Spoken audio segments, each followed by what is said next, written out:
Amy Clyde. I'm a University of Minnesota Extension educator for fruit crops. Today we're out here at Pine Tree Apple Orchard in White Bear Lake. You know, as climate change brings increased rainfall, more severe storms, and in some years, worse disease pressure for our fruit crops, some of these fruit farms are finding innovative ways to deal with these elements while maintaining or even improving their fruit yield and quality. So today, let's go explore some of these farms. Welcome to God's Country. I'm John Jacobson and we're out here at Pine Tree Apple Orchard in White Bear Lake, Minnesota. Okay, John, so most people probably haven't seen apple trees growing like this. Can you describe what we're looking at? Well, we're looking at a high-density dwarf planting of sweet tangos. The netting used to protect us against the hail in the event of a severe thunderstorm. The hail would certainly damage all the apples on the trees, and this gives us some protection, or 100% protection from the hail of a severe thunderstorm. Poco pesado. Perfecto. We used to have 2/10 to half an inch rains. Now it's 2-inch rains, high winds, devastating hail, and it's just made us uncertain. Anywhere from 50 to 85% damage to a crop, and that, as far as us being a direct marketer, that is a very concerning issue for us.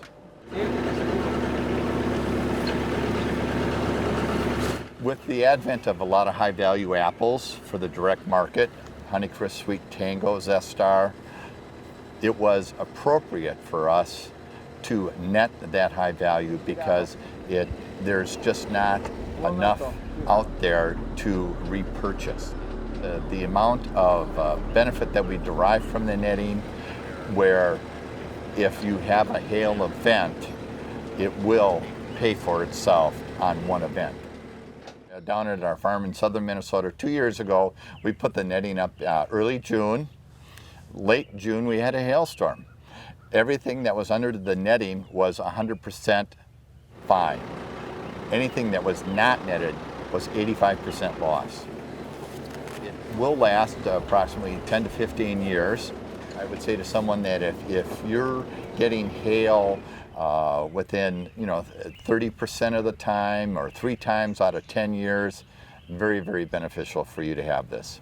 Since the economic cost up front of hail netting is very high, we are looking at other potential economic benefits of having the netting, such as insect exclusion. Pilot data from last year was very promising, suggesting up to a 90% reduction in codling moth when the netting is applied. And so we're doing an experiment for the next 2 seasons at this orchard to see just how effective exclusion netting can be at excluding insects as well as hail. For this next stop, we're going south of the metro to Northfield, where we're going to see several acres of organic blueberries, several caterpillar tunnels of day-neutral strawberries, and for the first time this year, a high tunnel full of fall-bearing raspberries, which you can see right behind me. My name is Aaron Wills. We are at Little Hill Berry Farm in Northfield. A word I would use to describe climate change would be unpredictable. We're flowering earlier because we're warmer, but then, so for this year, we always almost get something around Mother's Day frost. We've had it 2 years in a row, but we've had earlier spring, so we've lost blueberries. The high tunnels allow us to kind of weather the unpredictability of climate change. One of the diseases that we're trying to mitigate with using tunnels is anthracnose. So we've, in the past, before we were going in tunnels, had a lot of challenges with anthracnose, which is spread by water, typically. Another one would be powdery mildew. And so by keeping the leaves dry, we can keep those diseases in check. We just get way more marketable fruit because none of the fruit gets ruined from rain or disease. And so ultimately, it's just a lot more. It is more viable, more profitable to grow them in a tunnel. Wow, look at these berries. They're so big. Can you believe that? Oh my gosh, yeah, I can't believe it how early they are, June 24th. The berries will probably be bigger in the tunnel. They'll be what you expect them to look like in the grocery store. So it's hard to produce that in Minnesota outside, like a large amount of them. So, but you can do it in the tunnel. Comparing the high tunnel to like outdoor rows, my guess is that we'll have about 4 times the yield. It's looking beautiful. Plants are vigorous and healthy. Berries are starting to form. It's looking great. For the last stop on our farm tour, we're heading a little bit north to a berry farm in Farmington. Here, grower Andy Petrin has been working hard to keep spotted-winged Drosophila off of his strawberries. So the 2 biggest things for us are disease pressure due to these massive fluctuations in climate and weather events, and then pressure from invasive species. So those 2 have combined together to make open field production of small fruit almost completely unviable. Spotted-winged Drosophila really likes it when it's wet and when the humidity is high. So in 2019, the SWD, that's what we call it, spotted wing, was probably the worst year that we've had in recent memory. Even if you have completely fantastic cultural practices, you can lose your entire crop in a matter of a couple weeks because they attack fruit that's completely intact. The way to protect our future of fruit production here, I think, is to actually physically protect the fruit in the present.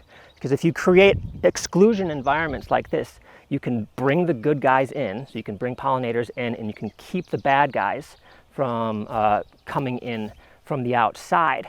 But it also means I don't have to spray nearly as much. After I finish my tunnels, I do 1 spray, right, just to knock it out.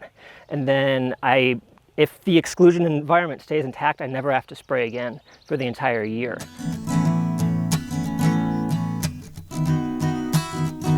Let's go in. I can show you my bee hanger. You can see up there.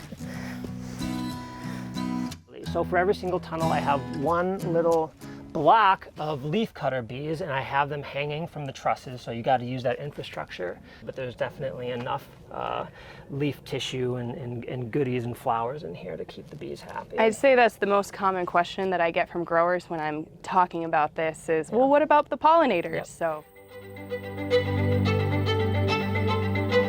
Creating a net structure is fairly simple. All you need is galvanized pipe that you stick vertically into the ground around the perimeter of whatever you want to net off. And then to save money, you can use PVC pipe and put it in the center.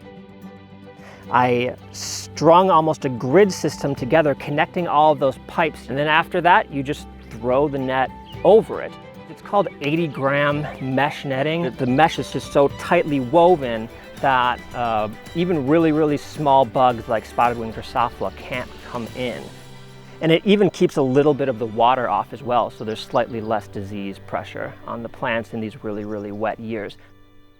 I'm gonna have a little bit more than 1 acre in completely netted production this year. And because of the increase in marketable yields, I expect to have the equivalent of 2 acres of berry production on my 1 acre of netted field.